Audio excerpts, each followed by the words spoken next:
Hello folks, today I want to welcome you for a short Automann talks about the car that I'm currently testing, which is a Skoda Superb in the L&K top trim level and as a 190 horsepower diesel engine. The car that I will be testing for the next days, and after a few days of driving I want to give you my initial response of what I really liked and realized about this car. So starting off, I would say the suspension is probably something that really amazed me. The comfort that you can get in the comfort setting of the chassis setting. So if I'm going into the mode selector here, I have to turn the ignition on first. If I'm pressing the mode button here, it will bring me up to the screen, and you know all those from other Volkswagen cars or Volkswagen Group cars as well. So you can select comfort, normal, which is like the auto mode in other cars. Sport, of course, puts the transmission in sport, puts the steering in sport, or you can select individual, which you can of course then also configure. So I have the setting that the DCC, so the dynamic chassis control, is in comfort. I want the suspension, or I want the steering to be sporty, because although this car has 18-inch wheels, winter tires running on it, I always like to have a very nice feel in the steering, so I put it to sport, more or less support in the steering, that means.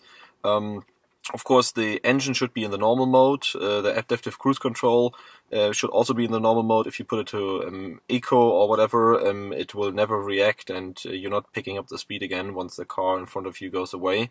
Yeah, and you have some other settings about climate and how aggressive, let's say, the dynamic light assist should work. So this is about the chassis overall, saying really, if you compare it also to a Volkswagen Passat, the comfort setting is more comfortable than what you experience there, and I'm really amazed how much they have done. So they really use the longer wheelbase to make use of it.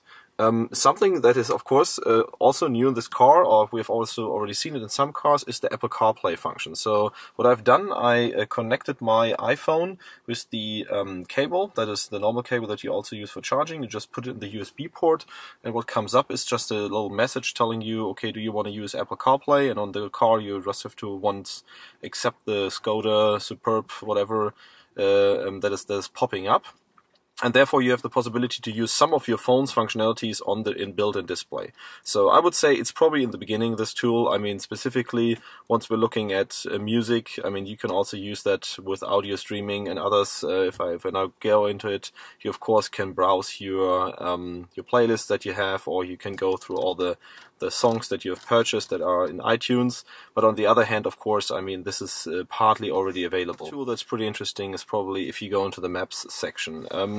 Of course, this car has a built-in navigation system, therefore you could argue, but the interaction, how this is actually working, and how you can also pick different viewing things here. It's getting your destinations from what you had before.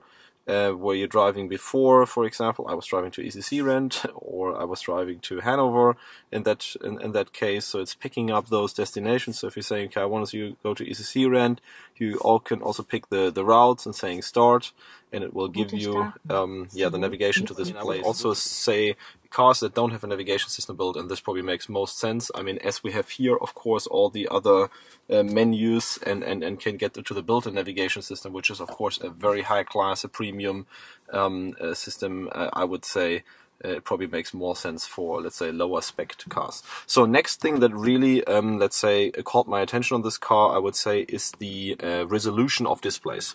So first of all, if you look at the middle display, I know it's nothing new, but to me it really you can really see that there's a high resolution display, and behind everything reacts super quick. So I believe the processing power is even more to what we have experienced, for example, in a Seat Cupra that we drove.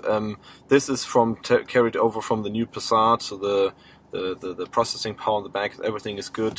Some things that, for example, also is very good if you go into the driving backwards, and the rear camera really reacts perfectly, and the resolution is also very sharp. If I'm zooming in now a bit or showing this, you can really see a lot of details in here, and therefore of course it's a great tool. The next thing that really caught my attention is the light system. So this car is offering, you can maybe see it in here, there's a little light LED thing that goes on. You can also change the color between green and white. The interior quality and the inside cabin feel, specifically in this L&K trim, really steps up from what I've previously experienced in other Skodas. It's of course not an Audi yet, and some probably always say that the Passat of course also has a bit better build quality as well, but it is very, very close to what the Passat is offering, and the feel in here is very luxurious, and it's very, very nice to drive this car.